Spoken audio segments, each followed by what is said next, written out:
Next year will mark 20 years since the worst tornado disaster in Central Texas history.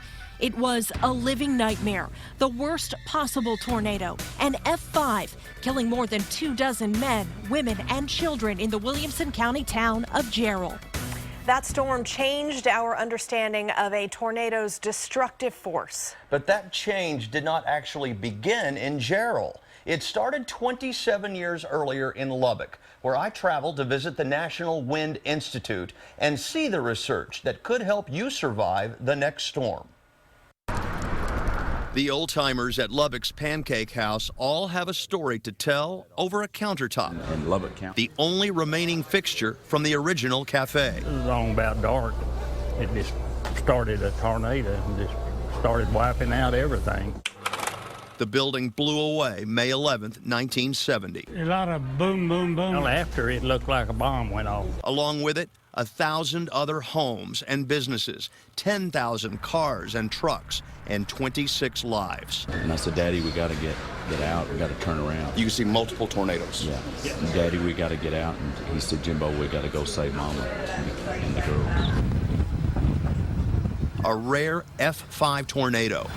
Its unfortunate path of destruction up to 2 miles wide through the heart of the city. But in the backyard, the trees was just swapping over and over like that.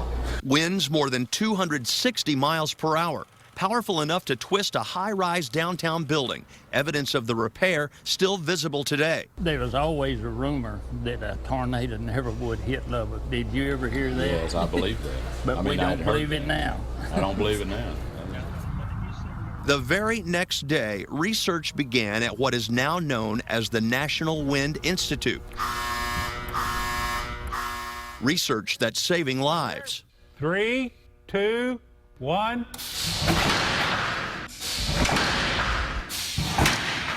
That's an EF5 tornado. Professor Larry Tanner manages the Institute's Debris Impact Facility.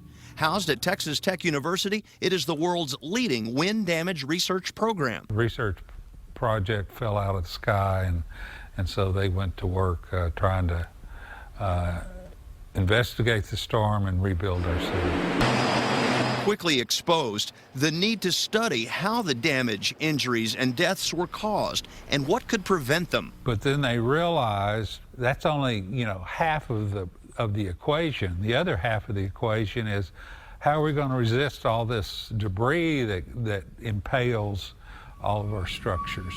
It's a pneumatic cannon, I kind of affectionately call a potato gun on steroids.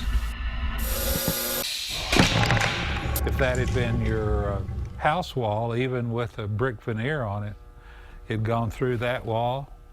It would have gone through probably the wall across the room from it and maybe another wall. So it's quite lethal. The testing pioneered the development of above-ground shelters as researchers learned what materials could hold up under the onslaught of flying debris.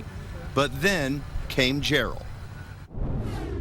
Coming up, lessons learned from this Central Texas tragedy. Well, it'll protect you from any tornado. I mean, it's up to the F5 tornado testing, so yeah, it's proven to save people. Almost 20 years later, how the Gerald tornado is helping researchers save your life. Storm survival, a KXAN in-depth report when we return.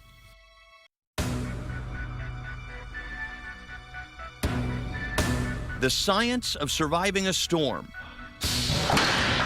Today, much of the research into protecting you and your family during tornadoes started with one right here in Central Texas. It's been nearly 20 years since the afternoon tragedy struck 40 miles north of Austin, just south of the Williamson-Bell County line. The tornado moved the opposite direction of most tornadoes, gaining speed and intensity, eventually becoming a full F5 monster, carving out a 7.6-mile path just northwest of the town of Gerald. By the time it barreled through the Double Creek Estate subdivision, it was already 3/4 of a mile wide. Around 40 structures destroyed, 27 deaths, including all 5 members of one family here and several other families here on Double Creek Drive. Only 3 people made it out alive, all here on the far edge of the storm, including a 13-year-old boy hiding under a bed with his grandmother and brother, both of whom died. Our KXAN crews witnessed the tornado that fateful day as I continued tracking the storm from our weather center. You want to get away from the debris, get as low as you can in the house, and seek shelter. Again, a tornado warning in effect for northern Williamson County.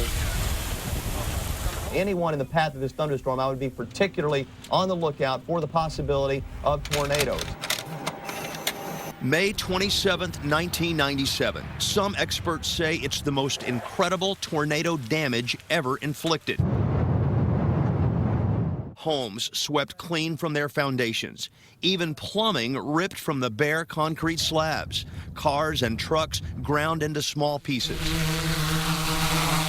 This is our drone's view of the bizarre path of the storm that day. An almost unheard of track for an F5 tornado, moving to the southwest and wiping this subdivision behind me off the map. Now, 19 years later, homes rebuilt, a memorial park, and most importantly for the people that live here, a community storm shelter.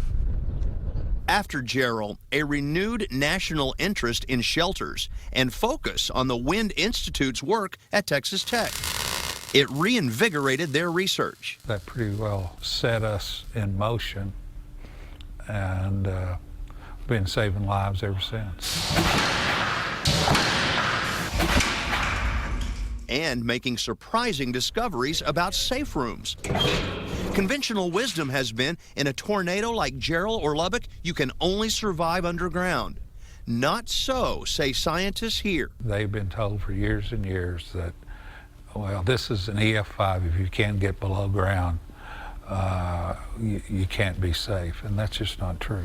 Even in the worst possible tornado like Gerald? Without question. I spent many, many years looking at shelters in damaged zones, and I have not seen a failed shelter above ground or below ground. After decades of research, the evidence is clear. Tested, certified shelters above or below ground are as good as it gets. And the research has expanded. A tornado vortex simulator, creating up to EF3 tornadoes to better understand how tornadoes interact with and damage structures. Wind tunnels, Doppler radars on wheels, and mobile weather stations, all part of the Institute. Fascinates you that you did see it and all that, but it's you don't want to go back. Yeah, you know. We don't want to do it again. Back at the Pancake House, they know about the life-saving research in their own backyard and are proud of it, despite the tragedy that created it. The painful memories are fresh, but their spirit strong. So when the Wind Institute talks about storm shelters or safe rooms, there are really two types. Above ground can run you up to $10,000, below ground as high as $3,500. Both either have reinforced concrete or heavy-duty wood and steel. But we know not everyone has or can afford a safe room. Storm cellars and basements are also great options, but there aren't too many of those around here either. That's true, but the good news is you can survive the vast majority of tornadoes that we see around here in the middle of your house. You shelter in a room with no outside walls. You cover up with pillows, blankets, sleeping bags, coats. Wearing bike or motorcycle helmets, also a good idea to protect you from flying debris. Bathrooms might be good places too, right? Yeah, they often are, but contrary to popular belief, there's nothing magically safe about getting into a bathtub and pulling a mattress on you. It depends on where your bathtub is. It is not a good idea if it's along an outside wall or a room with windows. Same goes for closets and hallways, as far away from outer walls as possible. And never try to leave your home and drive away during a tornado. Staying put is a lot safer. The only exception if you're leaving a mobile home or an RV to go find more sturdy shelter. And we know another way you can stay safe is actually right here on your smartphone, and that's with the Kxan Weather App. You will actually hear Jim's voice keeping you up to date as you shelter during the storm. Thanks, Jim. And a point I'd like to make, if there's even more in-depth information than we got into there about the Wind Institute, extended clips from our Gerald tornado coverage with this story right now on KXAN.com. And in case you're wondering why we say there are safe places in your home, even when entire homes were swept away during the Gerald tornado, well, that Gerald tornado was really an aberration. There have only been a half dozen F5 tornadoes since 1950 in all of Texas. 99% of the tornadoes we see around here are survivable in sturdy homes if you follow those simple safety rules.